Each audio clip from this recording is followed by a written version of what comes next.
Late last year, the Art Gallery of Ontario announced the creation of the Department of Arts of Global Africa and the Diaspora.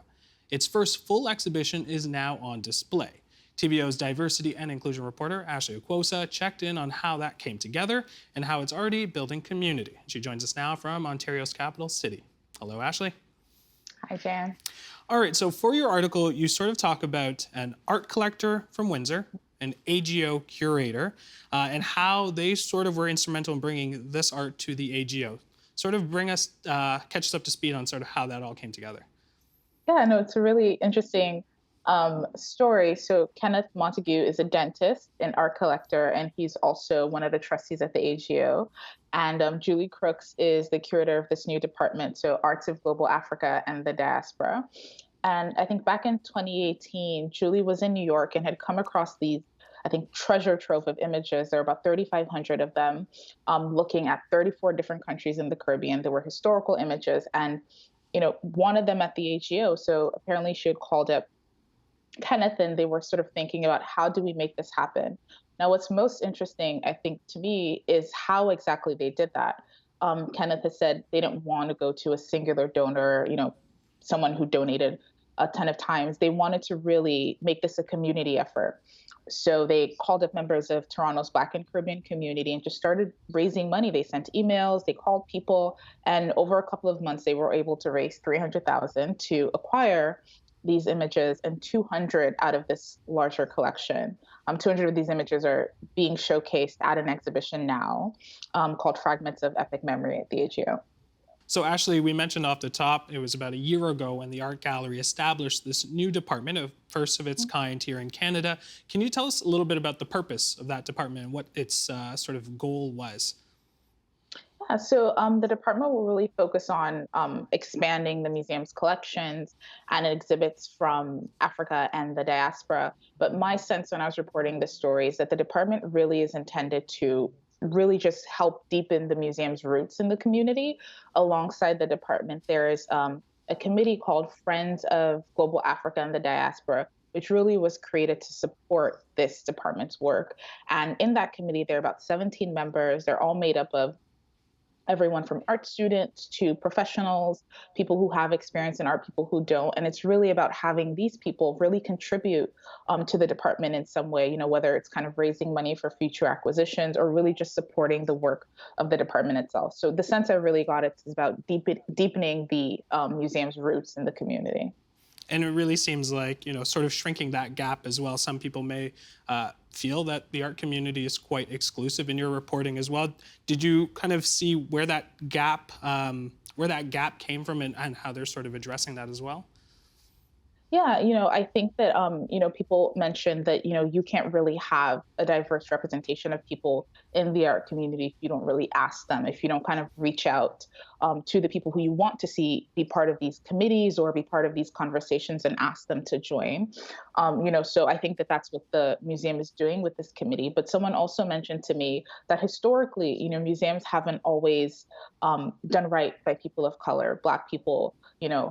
For example, she had mentioned, especially maybe, for example, with museums in Europe, going to museums and seeing art that's been looted or taken from, African countries and things like that. So I think what really she felt when she was looking at this exhibit really felt like she was being welcomed. She was being asked to be part of something. I think that was really the sense. And that's how I think the exhibit is closing this gap.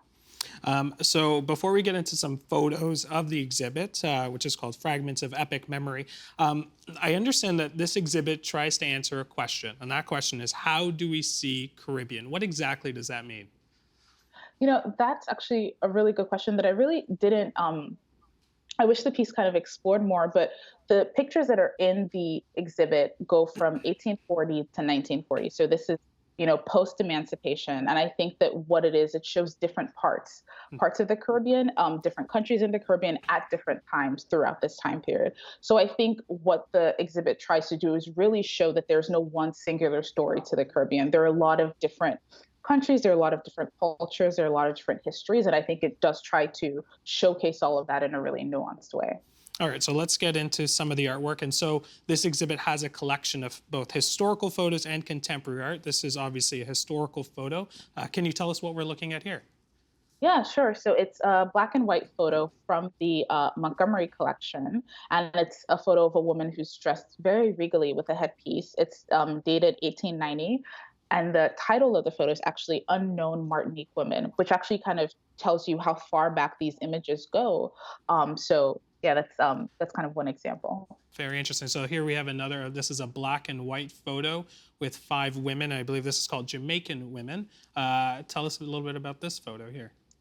Yeah, this is definitely another photo from the Montgomery collection, another historical photo. Like you said, it's black and white. It actually is of 5 women in Jamaica, and this is sort of post the abolishment of slavery. So this is also another one of those these photos that kind of help tell that story of that period.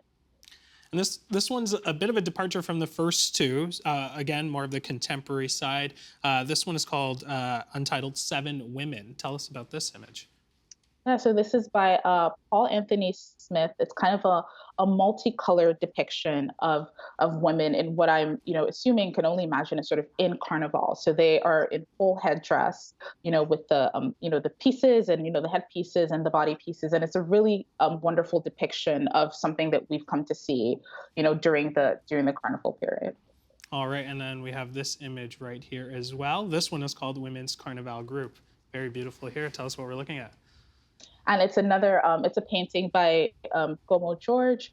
This is also at the exhibit, and it's another kind of multicolored picture of women and just people generally in a town square during a carnival period. And I think the image definitely goes on to showcase that vibrancy and that joy that usually happens during this period. I'm curious, I know that you spoke to some people who got to go through the exhibit. I am curious, how has it been received in the community? But also, I'm curious to know, sort of with the younger Caribbean, sort of community here, how are they sort of taking in this exhibit and sort of seeing this stuff sort of for the first time? Mhm. I spoke to artists and, just, general art enthusiasts who went to see the show. And I think someone described it as a healing journey, which I thought was really interesting. Another person also described it as a bridge, right? So, a bridge to a place that she either hadn't been in a while or a culture that she had forgotten, or just hadn't experienced as much as she would have liked to. So I think that that's kind of what a lot of people are seeing. It's a lot of people have said, I look at the pictures and I see people that look like my family members. I see people that look like my aunt, my uncle, my grandmother. So I think it really is definitely a storytelling experience for a lot of people, and they feel very connected to it personally. And I should mention that the exhibit is open, has been open since September, and runs until February 21st. Ashley, I want to thank you so much. Really appreciate it. Thank you.